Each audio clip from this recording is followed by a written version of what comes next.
This is the MCTV Weekday Update. Welcome to the Monday edition of the MCTV Weekday Update. I'm Elene Khajishvili. And I'm Max Bohannon. One of the most recognized members of Texas Tech University had a new identity after an annual tradition took place last week here on campus. On Friday afternoon, the transfer of reins ceremony was held at the Mackenzie Market Alumni Center, officially passing the mantle of the masked rider to a new student for the upcoming school year.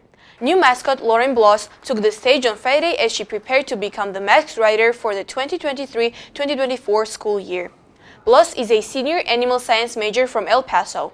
She took over the reins from outgoing masked rider Caroline Hopes, who previously served in the role from spring 2022 to last Friday afternoon. Hopes served in the role with new horse, Centennial Champion, who took over after Fearless Champion was retired before the beginning of football season. Hopes said the experience of serving as masked rider is something she will remember for a lifetime. Throughout this year, I have made many memories that I will never forget. My year was a little different, as Stephanie said. As I was the first masked rider to be involved in the Centennial celebration, traveling across the state of Texas wearing the double T on my back has been such an honor, especially during the Centennial year. There are no words to describe the feeling I get every time I put on the mask, hat, and cape. Although it became a daily task to wear, wearing it for the last time today in front of friends and family is something I will cherish forever. After receiving the signature mask, hat and cape, Bloss officially took over as the new masked rider, a role she has been eager to serve in since she first saw the Texas Tech mascot in person while her brother attended Texas Tech. It's an absolute honor to be here today. I'm so thankful for this opportunity to represent Texas Tech as a 62nd masked rider, and I look forward to the journey ahead and carrying on the legacy that so many masked riders have left behind me. Thank you. Bloss's first official duty as masked rider was a photography session outside the Mackenzie Market Alumni Center, directly following the ceremony. Her first official appearance with Centennial Champion took place at Ranch Day at the National Ranching Heritage Center on Saturday. Her duties as mascot will continue until the next transfer of reins ceremony in spring 2024. The masked rider wasn't the only Texas Tech mascot in the spotlight last week. Another pair of Red Raiders revealed their identity and took their place in the history books after anonymously filling the role of one of the most colorful characters on campus. Nathan Dudley and Sydney Albers were recognized on Friday afternoon as the primary students serving as Raider Red through the past school year. Both students' identities were revealed during the passing of the guns ceremony held shortly after the naming of the new masked rider. Dudley is a senior kinesiology and sports management major from Lubbock who served as Raider Red in 297 appearances. And Albers is a master's student in agricultural communications from Burleson who wore the costume 402 times through her career at Texas Tech. Both students will be graduating in May and stepping down from their mascot duties, but they say they'll always remember the experiences as serving as one of the most recognizable parts of the university. This has been such a surreal experience. I could tell you a bunch of stories about a bunch of events that I've done, but those would just be stories to y'all. They've been memories and experiences for me, and so I'm going to hold that and cherish my time as Raider Red that I've been so grateful for. While it is always hard to close a big chapter of your life, I will never forget all the experiences and memories I've made. I can confidently say that I am and always will be Raider Red's biggest fan. Raider Red has given me much more than I could ever explain. No matter where I go, Raider Red will always be part of me. I'm walking away from this program knowing I accomplished more than I could have ever imagined. At the conclusion of the ceremony, both former Raider Reds passed their guns to a new anonymous student who will take on the duties of the mascot through next spring. The Davis College of Agricultural Sciences and Natural Resources was well represented on Friday during both of the mascot ceremonies, but two of Kesner's departments also had a busy end of the week with annual events here on campus. Starting on Friday morning, the Department of Natural Resources Management hosted their second annual Research Day at the Texas Tech Dairy Barn. Research Day featured several events, including two poster sessions at 9:30 and 10:30 a.m. During both sessions, students from the department presented research they have conducted over the past year to members of the campus community. Each session featured dozens of projects by both undergrad and graduate students. The second annual Research Day continued upstairs with a plenary speech by Dr. Carrie Griffiths-Kyle regarding water and wildlife in the Sonoran Desert. And the schedule of events ended with a 3-minute thesis competition on Friday afternoon. Also on Friday morning, students from another Davis College department offered the campus community the chance to green up their space during a yearly event. Members of the Plant and Soil Sciences Graduate Student Council held the annual spring plant sale just outside the Bayer Plant Science Building. The sale featured a variety of succulents, houseplants, fruits, vegetables, and herbs available for purchase. The plant sale ran from 10 a.m. to 5 p.m. or until everything was sold. The final proceeds from the event were donated to the Chris Peterson Memorial Scholarship, which is awarded to graduate students in the Plant and Soil Science Department. During the spring months, the Lubbock area hosts at least a dozen charity walks benefiting nonprofit organizations that help out the city and South Plains region. Several of those walks take place here on campus, including one recent event that endured some unexpected weather conditions to raise money for a good cause. The Burkhart Walk for Autism took place yesterday afternoon at the John Walker Soccer Complex across the Marshall Shop Freeway from the main campus. The walk had been planned for weeks to take advantage of what is typically one of the warmer weekends of the spring, but unfortunately a cold front dropped temperatures into the high 40s yesterday afternoon. Regardless of the weather, hundreds of members of the Texas Tech and local communities were led by Raider Red and the Masked Rider in laps around the stadium. The event raised money and awareness for Texas Tech Burkhart Center for Autism Education and Research. The center offers services to students with autism here at Texas Tech and the surrounding area. The walk was free for all attendees, but donations were requested. There are also paid sponsorship opportunities for businesses and organizations. The 2023 Burkhart Walk for Autism ran from 2 to 4 p.m. and next event is planned for spring of 2024.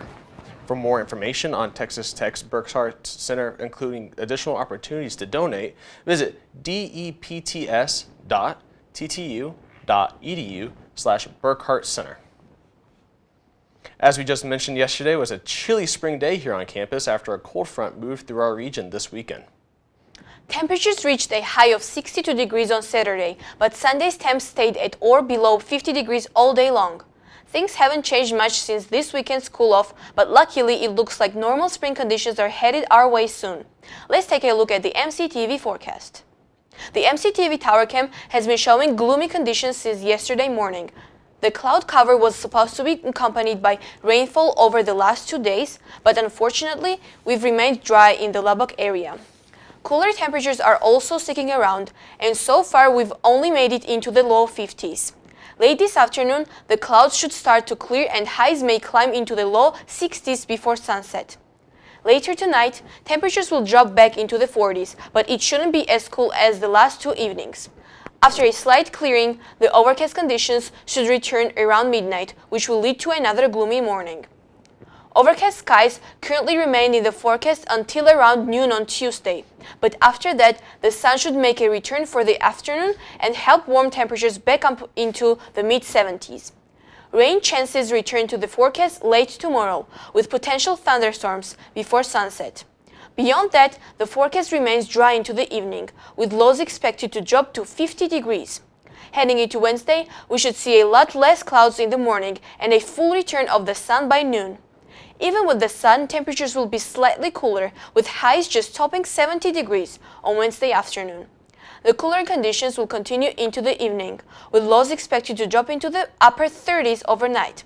But we should see a rebound on Thursday, with highs back in the mid-70s and lots of sunshine all day long.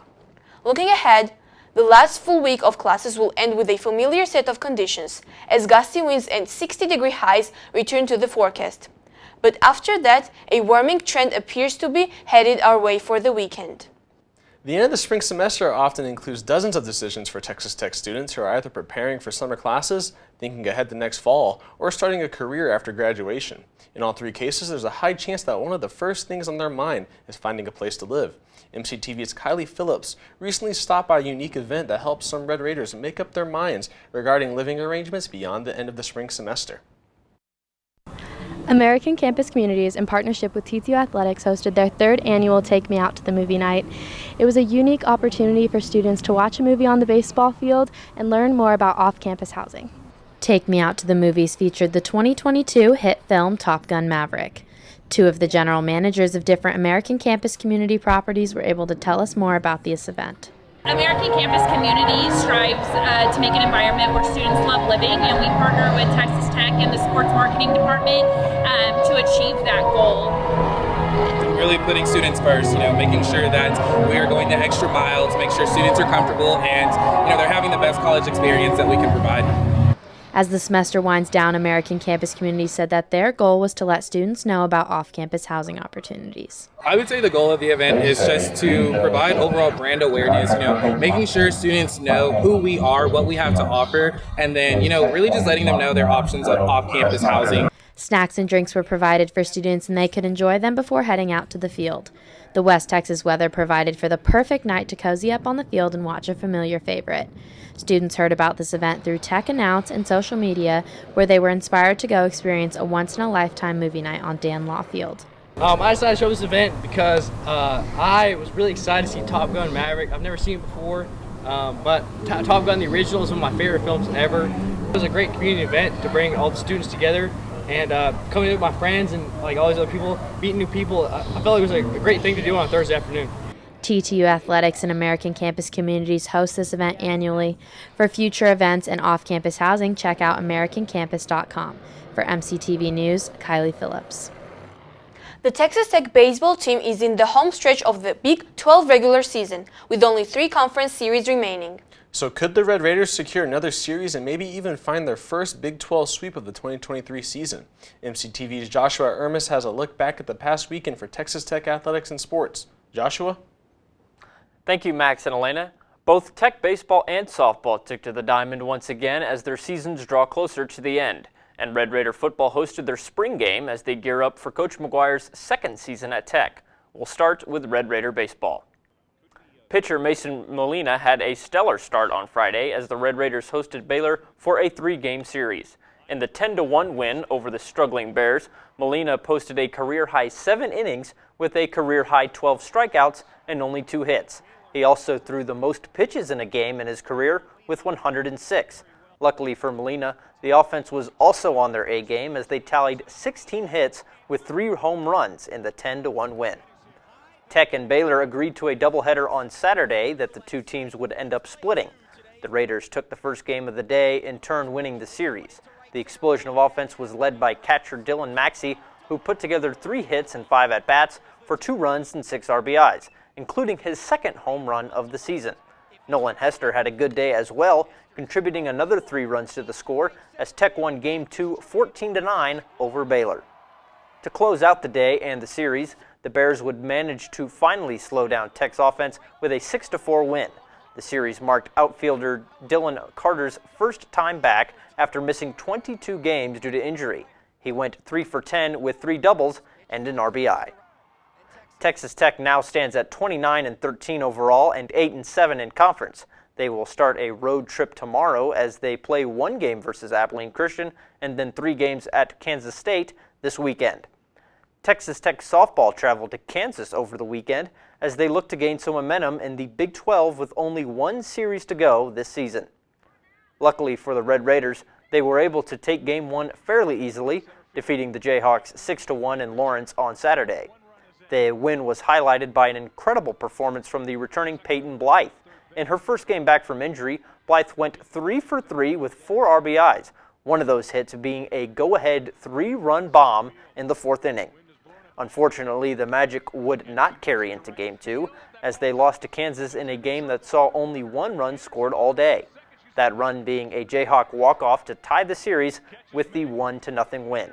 As we record today, the Red Raiders will be closing out the series. We'll provide an update on that finish when it is official. Win or lose, Texas Tech softball has 1 series left on their schedule before the Big 12 tournament as they host Oklahoma State for 3 games starting this Friday. Finally, Red Raider football is drawing closer to the regular season. Texas Tech football hosted their spring game at Lowry Field on Saturday as Team Fearless defeated Team Red Raiders 19-15 in the 2-team scrimmage. One of the highlights was the defensive line as they collected 4 sacks during the spring tradition, with 2 coming from Miles Cole off the edge. The quarterback competition was also on display as Baron Morton went off, going 12 for 20 with 143 yards and a touchdown. Texas Bowl QB Tyler Shugg went 10 for 23 with 70 yards, and true freshman Jake Strong closed the day going 7 for 12 with 69 yards passing. Texas Tech will continue preparation over the summer for Season 2 under Joey McGuire as they get closer and closer to Week 1 at Wyoming on September 2nd. That's it for Texas Tech Sports. Now back to Max and Elena. Thanks, Joshua. So, Elena, can you believe that the last day of classes is only a week away? Yeah, it went by so fast. What about you? I am pumped. I am ready for this year to be over. And that's all for today's edition of the MCTV Weekday Update. Thanks so much for joining us, and be sure to check ttuhub.net every day for more news. We'll see you on Thursday.